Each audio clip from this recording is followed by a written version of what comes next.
నమస్కారం, welcome to Suman TV. నేను గీతాంజలి. రామాయణానికి సంబంధించి మనలో చాలా మందికి ఎన్నో సందేహాలు ఉంటాయి. చదవటం ప్రారంభించినప్పుడు మనకు కొన్ని సందేహాలు వస్తూ ఉంటాయి. అసలు వీటి అంతరార్థం ఏంటి, ఎందుకు ఈ విధంగా చెప్పారని 1వ సర్గ నుండి మొదలు పెడితే గనక ఎటువంటి సందేహాలు మీకున్నా కూడా మీరు కామెంట్స్ రూపంలో తెలియచేయచ్చండి. అలా ఎవరైతే కామెంట్స్ లో తెలియచేశారంటే ప్రశ్న ఎవరైతే అడిగారో సందేహాన్ని ప్రశ్న రూపంగా నేను గురువు గారి ముందు ఉంచుతాను. అందులో భాగంగా కొంతమంది రామాయణానికి సంబంధించినటువంటి ప్రశ్నలు అడిగారు, సందేహాలు అడిగారు. వాటికి ఇవాల్టి వీడియోలో సమాధానాలు తెలుసుకుందాం. మనతో పాటు ఉన్నారు ప్రముఖ ఆధ్యాత్మికవేత్త టీకేవి రాఘవన్ గురువు గారు. వారితో మాట్లాడదాం. నమస్కారం గురువు గారు. నమస్కారం అమ్మా. గురుగారు, ఎన్నో ధర్మ సందేహాలు అయితే ప్రత్యేకించి మన పురాణాల పైన చాలా సందేహాలు ఉంటాయి అందరికీ. అందులో భాగంగా మేము ముందుంచుతున్నటువంటి ప్రశ్న, ప్రపంచవ్యాప్తంగా మనం చూసుకుంటే గనక దేశం పరంగా భారతదేశానికి సంబంధించి ఎన్నో పురాణాలు, ఇతిహాసాలు అని చెబుతూ ఉంటారు. అంటే ఇవన్నీ అసలు ఎందుకున్నాయి, వీటికి ఆధారాలు, అలాగే నిజంగా అంటే మనం వీటిని అంత పరిగణనలోకి తీసుకోవాలా, అంటే కేవలం భారతదేశానికే ఎందుకు ఈ ఖ్యాతి, వివరించండి. అస్మద్గురుభ్యో నమః. ఒక చీమ పరిమాణం ఎంత ఉంది? చాలా చిన్నది. దాని శరీరంలో అంగాంగాలు ఎన్ని ఉంటాయి? మరి మనిషికి ఎందుకమ్మా ఇవన్నీను? జంతువుకి ఎందుకమ్మా? ఇలాంటి ప్రశ్న అడిగితే ఎవరైనా చెప్తాడా? లేదు. పురాణాలు, ఇతిహాసాలు వీటికి సంబంధించి ఒక పెద్ద ఆయన అద్భుతమైన పద్యం రాశాడు వెనకటి రోజుల్లో, జంజాల పాపయ్య శాస్త్రి గారు. అది మాకు 3వ తరగతిలో మా మాస్టర్ అంటే వాళ్ళని ఉపాధ్యాయుడు మా చేత చదివిస్తే తరగతిలో 40 మంది ఉంటే 30 మందికి నోటుకు వచ్చింది ఆ పద్యం. ఇప్పటికి నాకు ప్రాణవ పద్యం. అచ్చపు చీకటిండ్ల పొరలాడుచుండ ప్రపంచమెల్లా ఈ పచ్చని తల్లి గుమ్మములపై వెలిగన్ మడి దీపికల్ కనన్ వచ్చిన ఖండ ఖండముల వారికి కోర్కెలు తీరునట్లుగా బిచ్చము పెట్టే భారత సవిత్రి ప్రియంబున 2 చేతులను. మన గ్రంథాలన్నీ అలాంటివి.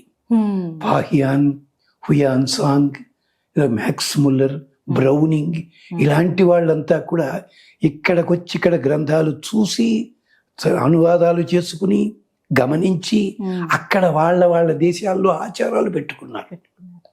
ప్రపంచంలో బట్టలు కట్టుకోవడం అన్నదే తెలియని ప్రాంతాలున్న రోజుల్లో 7 గజాల చీర చిన్న అగ్గిపెట్టెలో పెట్టగలిగే ఇలాంటి పద్మశాలీలు మన దేశంలో ఉన్నారు. అందుకని చెప్పి శాస్త్రం మనకు ఒకటేనమ్మా నిజానికి, వేదం. దాంట్లోంచి వచ్చాయి. ఇక చాలా పెద్దగా చెప్పాల్సి ఉంటుంది, కుదరదు. వాటిల్లోంచే శృతి, స్మృతి, ఇతిహాస, పురాణ, ఆగమములు 5 భాగాలు. ఒకటి వేదం, రెండోది శృతి. శృతి అంటే పెద్దలు ట్రిటైజెస్ అన్న కోడ్ ఆఫ్ కాండక్ట్, అది రెండోది. మూడోది ఇతిహాసము. ఎదురు అడగకూడదు దాన్ని. ఇండియన్ పీనల్ కోడ్ ఉంది, ఎదురు అడుగుతామా? అది రూల్ అంతే, ఎలా పెట్టారు వాళ్ళు.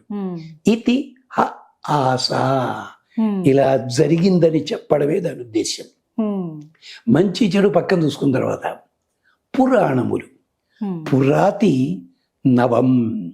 అవి ఎంత పాతవైనా చదువుతుంటే ఎప్పటికప్పుడు కొత్తదనం కనిపిస్తుంది. అది.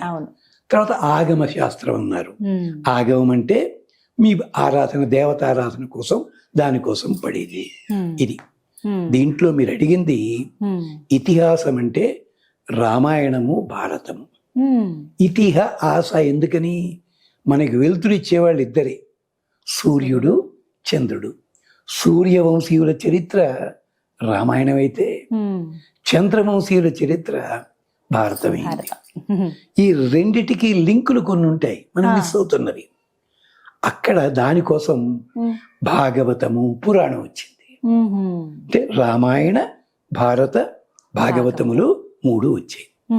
ఈ పురాణాల్లో ఉన్నటువంటి కొన్ని లింకులు మనకి అంతా గౌక్కుని, అలాంటి వాటి కోసం వ్యాసుడు ఏం చేశాడంటే, ఇప్పుడు ఎలాగైతే తరగతి గదిలో పాఠం చెప్పేటప్పుడు ఆ టీచరు ఎక్స్పీరియన్స్ ఉంటే ప్రతి ఒక్కడికి వాడికి తగినట్టుగా చెప్పినట్టుగా, ఇంట్లో 10 మంది పిల్లలు ఉండేవారు వెనకటి రోజుల్లో. వండేది ఒక అమ్మాయి, వండేది ఒకటేమో, అది 10 మందికి కావాల్సినట్టుగా పెట్టినట్టుగా వ్యాసుడు 18 పురాణాలు రాసి పెట్టాడు మనకి. నాకు శివుడు అంటే ఇష్టం, కొన్ని పురాణాలు చెప్పాడు. లేదండి నాకు వాయుదేవుడు అంటే ఇష్టం, అది ఏదో పక్కనట్టే పెట్టండి. అందుకని మనకి ముందు మనం మాట్లాడుకునేది రామాయణ, భారత, భాగవతములు. మనకి దాంట్లో తమాషా ఉంది. మరి పండితులు ఎవరన్నా గమనించారు లేదో, మనుషులందరినీ కూడా ఏమంటారు? జనులు అంటారు. జనులు దాన్ని ఏమంటారు? జనత సంస్కృతంలో. తమాషా ఏమిటో తెలుసా అమ్మా? భాగవతంలో మొదటి శ్లోకం జకారంతో ప్రారంభమవుతుంది, జన్మాద్యత అని చెప్పి. భారతంలో నకారంతో ప్రారంభమవుతుంది, నారాయణ నమస్కృత్య అని చెప్పి. అదే రామాయణంలో తకారంతో ప్రారంభమవుతుంది, తపస్వాధ్యాయ నిరతం. జనత అని మీ మానవుల కోసం వచ్చాయిరా బాబు ఇవన్నీ అంటున్నాడు పరమాత్మ మన కోసం. అందుకని అంటే మనం రివర్స్ లో చేసేమి ఏంటంటే, ముందు రామాయణం, తర్వాత భారతం, తర్వాత భాగవతం వచ్చాయి. మనం రివర్స్ లో ఎప్పుడు చూసలేదు. అంకెలు ఇలా వేస్తాం, చదివేది 1 10 అలాగనమాట ఇది. అంటే దీంట్లో ఉన్న కథలని కథలుగా తీసుకోకండి, అవి జరిగిన మాట కరెక్టే. ఆ కథల లోపల ఏం జరిగింది, ఎందుకు జరిగింది అన్నదానికి ఆధునికులైన వాళ్ళకి దెబ్బ ఒకటి ఉంది. రైట్ ఆనరబుల్ శ్రీనివాస్ శాస్త్రి గారిని, గాంధీ గారి కాంటెంపరీ, మెడ్రాస్లో 1946 ఆ ప్రాంతాల్లో రామాయణం మీద ఉపన్యాసాలు చెప్పారు. 30 ఉపన్యాసాలు ఇంగ్లీష్లోను. ఆయనకి silver tongued orator of India అని టైటిల్ ఇచ్చారు బ్రిటిష్ వాళ్ళు. దాంట్లో ఓపెనింగ్ లోనే మాట చెప్పారు, నాయన నేను తెలుగులో చెప్తున్నది, ఆ గ్రంథాలు రైటా తప్ప మాట్లాడడానికి నీకు అధికారం లేదు. అది ఏ కాలాల్లో జరిగాయో ఆ కాలం నాటికి నువ్వు వెళ్ళగలిగితే అప్పుడు అది అవునా కాదా తెలుస్తుంది. అది పట్టుకొచ్చి నీ 20th century 21st century భూతద్దంలో పెట్టి అక్కడ తప్పుంది అనడానికి వీల్లేదు. అంచేత వీటిని జరిగినవి, ఇది ఇలా వచ్చింది ఇలా చెప్పడం కోసం ఇదే పద్ధతి ఇతర దేశాల్లో ఉన్న వాళ్ళకు ఒక్కటే గ్రంథం ఉంటుంది. కానీ వాళ్ళ ఆచారాలు ఎందుకు ఉంటున్నాయి అన్ని రకాలుగాను? మరి వాటికి కూడా కథలు చెప్తారే. ఇది అద్భుతంగా చెప్పారు. 30 lectures ఆన్ ది రామాయణ అని చెప్పి మనకు దొరుకుతోంది బయట.